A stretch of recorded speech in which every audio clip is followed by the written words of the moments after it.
SSC की तरफ से sub inspector in Delhi police CAPF and assistant sub inspector in CISF examination 2024 के लिए आवेदन स्टार्ट कर दिया गया है। इसका आवेदन कैसे करना है स्टेप बाय स्टेप समझेंगे। एसएससी ने न्यू वेबसाइट लॉन्च कर दिया था जिसके लिए ऑलरेडी एक वीडियो बना भी दिया गया है, लेकिन इसमें भी आपको बता देते हैं कि एसएससी की न्यू वेबसाइट पर ही अब एसएससी के सभी फॉर्म को फिल किया जा रहा है। तो यहाँ पे जो सब इंस्पेक्टर की पोस्ट दिल्ली पुलिस में निकली है उसका आवेदन भी आपको एसएससी के न्यू वेबसाइट पर ही करना है, जिसके लिए आपको ओटीआर की जरूरत पड़ेगी। तो यहाँ पर आपको सबसे पहले अपने चैनल पे ले चलते हैं, वहां पर आपको बताते हैं कि आप इस वीडियो को देख सकते हैं। आई बटन में आपको लिंक मिल जाएगा जहां पे जाके आप अपना ओटीआर करना सीख सकते हैं। तो मान के चलते हैं कि इस वीडियो में आपने इसके पहले ओटीआर कर लिया है और डायरेक्टली आपको बताने वाले हैं कि इस फॉर्म का आवेदन कैसे करना है। तो वीडियो में बने रहें। छोटी सी रिक्वेस्ट है कि चैनल पे नए हैं तो इसे सब्सक्राइब कर दें जिससे आपको ऐसे ही अपडेट्स मिलते रहें। तो चलिए वीडियो को शुरू करते हैं। यहाँ पर सबसे पहले आपको एसएससी की न्यू वेबसाइट पे जाना है। ऊपर ही आपको साइड में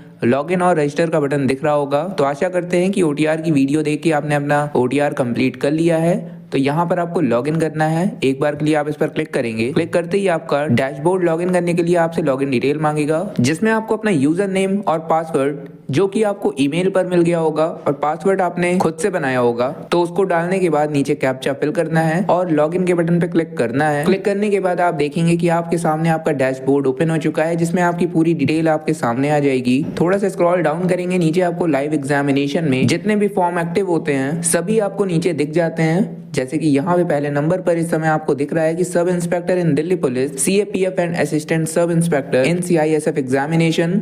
तो यहाँ पर आप देख सकते हैं। स्टार्ट डेट की बात करते हैं तो यहाँ पे 4 मार्च 2024 से इस फॉर्म का आवेदन करना शुरू हो रहा है और यहाँ पर आखिरी दिन की बात करते हैं तो 28 मार्च तक आप इस फॉर्म का आवेदन कर पाएंगे।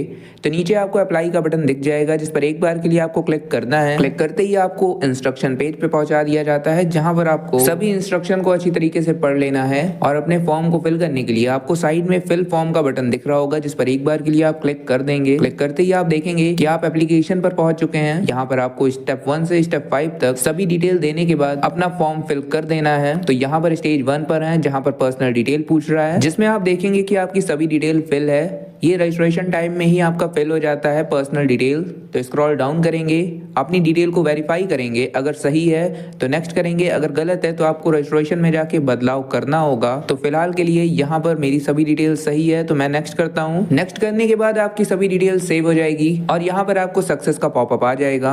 तो आपको ओके के बटन पे प्रेस करना है। आप देखेंगे कि आप एजुकेशन डिटेल पे पहुंच चुके हैं। यहाँ पर आपको हाईएस्ट एजुकेशनल क्वालिफिकेशन आपको सेलेक्ट करना है। तो एक लिस्ट आ जाएगी जिसमें सभी क्वालिफिकेशन के नेम होंगे, जिसमें से आपको बताना है कि आप कहां तक हाईएस्ट क्वालिफाई है। इसके बाद नीचे क्वालिफाइंग एजुकेशनल क्वालिफिकेशन में आपको detail of qualifying educational qualification select करना है कि आपने कौन सी एजुकेशनल क्वालिफिकेशन क्वालिफाई कर लिया है। तो यहाँ पे एक लिस्ट आ जाएगी जिसमें आपको अपना क्वालिफिकेशन को सेलेक्ट करना है। इसके बाद नीचे आपको एजुकेशनल क्वालिफिकेशन स्टेटस पास्ड है या अपीयरिंग है आपको बताना है। अगर आप अपीयरिंग है तो भी आप अपीयरिंग सेलेक्ट करके पासिंग ईयर बताएंगे कि आप किस साल में पास हो जाएंगे, और अगर आप पास्ड हैं तो पास सेलेक्ट करेंगे। पासिंग ईयर नीचे सेलेक्ट करके बताएंगे कि आप किस साल में पास हो चुके हैं। उसके बाद नीचे आपको state UT of board university बताना है। नीचे दिए हुए लिस्ट में आपको स्टेट सेलेक्ट कर लेना है अपने बोर्ड या यूनिवर्सिटी का। इसके बाद आपको नेम बता देना है अपने बोर्ड या यूनिवर्सिटी का। लिस्ट में आपको सभी बोर्ड या यूनिवर्सिटी के नेम आ जाएंगे, अपने हिसाब से आपको सेलेक्ट कर लेना है। इसके बाद नीचे आपसे रोल नंबर पूछ रहा है तो रोल नंबर को आपको यहाँ पे फिल करना है। नीचे परसेंटेज बताना है और सीजीपीए का कॉलम आप देख सकते हैं यहाँ पे डिसेबल है तो इसे आपको खाली छोड़ देना है। अब बात करते हैं उन कैंडिडेट के लिए जिनका स्कोर कार्ड सीजीपीए में ही है, तो उन्हें अपने सीजीपीए को परसेंटेज में कन्वर्ट करना है और परसेंटेज वाले कॉलम में उस परसेंटेज को फिल कर देना है। उसके बाद आपको नीचे सेव एंड नेक्स्ट के बटन पे क्लिक करना है। ऐसा करते ही आपका एजुकेशन डिटेल सक्सेसफुली सेव्ड हो जाएगा।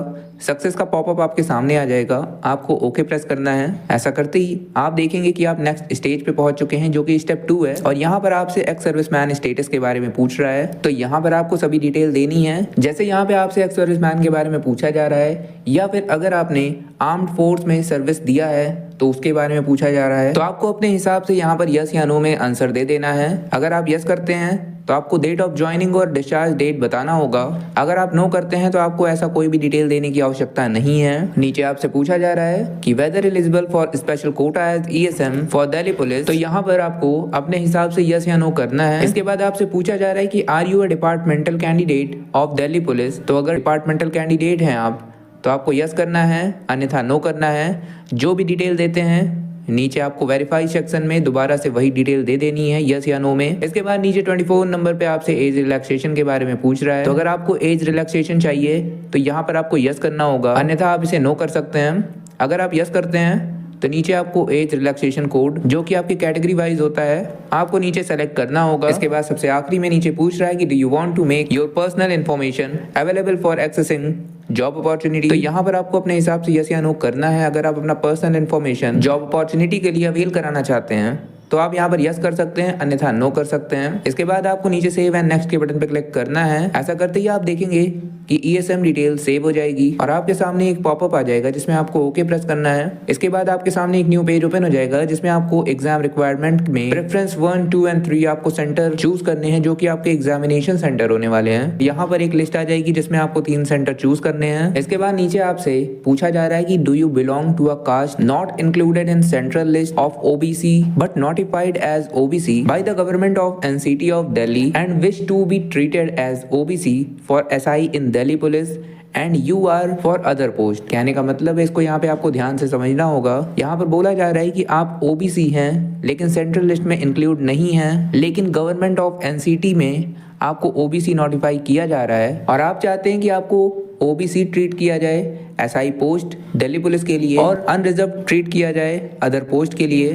तो यहाँ पर आपको पढ़ना है, फिर अपने हिसाब से यस या नो में आंसर देना है। इसी तरीके से नीचे आपको सेम क्वेश्चन दोबारा से किया जा रहा है, बस अंतर केवल इतना है कि आप अगर इस तरीके के कास्ट में बिलोंग कर रहे हैं तो आपको ट्रीट किया जाएगा OBC SI पोस्ट के लिए और EWS अदर पोस्ट के लिए। तो आपको यहाँ पर पूरी लाइन को पढ़ना है, उसके बाद अपने हिसाब से आपको यस या नो में आंसर करना है। नीचे आपसे पूछा जा रहा है कि आर यू NCC होल्डर, तो आपको अपने हिसाब से यस या नो में आंसर करना है। अगर आप यस करते हैं तो नीचे आपको वेरीफाई में भी यस करना होगा। उसके बाद आपको type of NCC certificate select करना होगा।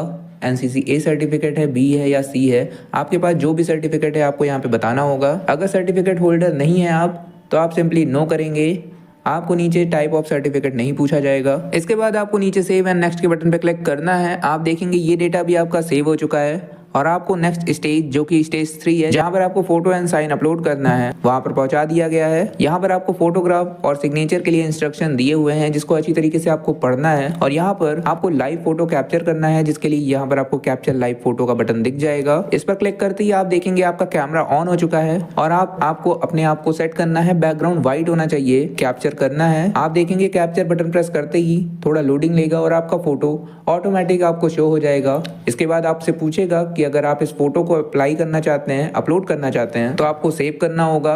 अगर आप चाहते हैं कि ये फोटो गलत हो गई है, आपको दोबारा से कैप्चर करना है, तो कैप्चर अगेन पे आप क्लिक कर सकते हैं। तो चलिए यहाँ पर मैं सेव कर देता हूँ। सेव करने के बाद आप देखेंगे साइड में आपको फोटो शो हो जाएगी।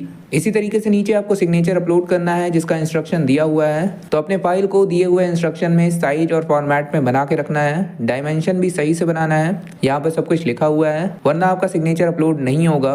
और तीसरे लाइन में लिखा हुआ है कि आपका जो सिग्नेचर है वो ब्लर नहीं होना चाहिए, वरना आपका एप्लीकेशन रिजेक्ट कर दिया जाएगा। तो इस इंस्ट्रक्शन को अच्छी तरीके से रीड करें। नीचे आपको अपलोड सिग्नेचर के बटन पे क्लिक करना है और अपने फाइल को सेलेक्ट करना है। आप सेलेक्ट करेंगे, देखेंगे यहाँ पर अपलोड हो चुका है। तो अपने फोटो और साइन को अपलोड करने के बाद नीचे आपको सेव एंड नेक्स्ट के बटन पे क्लिक करना है। ऐसा करते ही आपका ये डेटा भी सेव हो जाएगा। ऐसा करते ही आपके सामने प्रीव्यू पेज आ जाएगा जिसमें आपके द्वारा एप्लीकेशन फॉर्म में स्टेज 1 से दी गई सभी डिटेल आपके सामने आ जाएगा, जिसे आपको रीचेक करना है। अगर कोई भी डिटेल गलत पाई जाती है तो आपको उस स्टेज पे जाके सबसे पहले तो उसका करेक्शन करना है। साइड में आपको एडिट का ऑप्शन भी मिलते रहेगा हर स्टेप के सामने, तो जिस भी स्टेप में गलती है आपको एडिट करके सबसे पहले उसका सुधार करना है। अगर आपके द्वारा दी गई सभी डिटेल सही है तो सबसे नीचे आके आपको सबमिट करना है। ऐसा करते ही आप पेमेंट पेज पे पहुंच जाएंगे और जिस भी कैंडिडेट का फीस एग्जम्प्ट है उसके सामने डायरेक्टली एप्लीकेशन प्रिंट का ऑप्शन आ जाएगा, क्योंकि उसका फॉर्म फाइनल सबमिट हो चुका रहेगा। और आपका अगर फीस लगता है तो सबसे पहले आपको अपने फीस का भुगतान करना है, उसके बाद आपको एप्लीकेशन प्रिंट का ऑप्शन मिल जाएगा। तो इस तरीके से आप अपना CPO का फॉर्म आवेदन कर सकते हैं। आशा करते हैं कि आपको फॉर्म फिल करना आ गया होगा और आप कोई भी मिस्टेक नहीं करेंगे। अगर आपको कोई भी डाउट बचता है अपने फॉर्म से रिलेटेड तो नीचे आपको कमेंट करना है, आपका रिप्लाई भी दे दिया जाएगा। तो आज के लिए बस इतना ही। आशा करते हैं कि इस वीडियो को देखकर आप अपना फॉर्म फिल करना सीख पाएंगे। तो इस वीडियो से अगर आपकी कुछ हेल्प हुई हो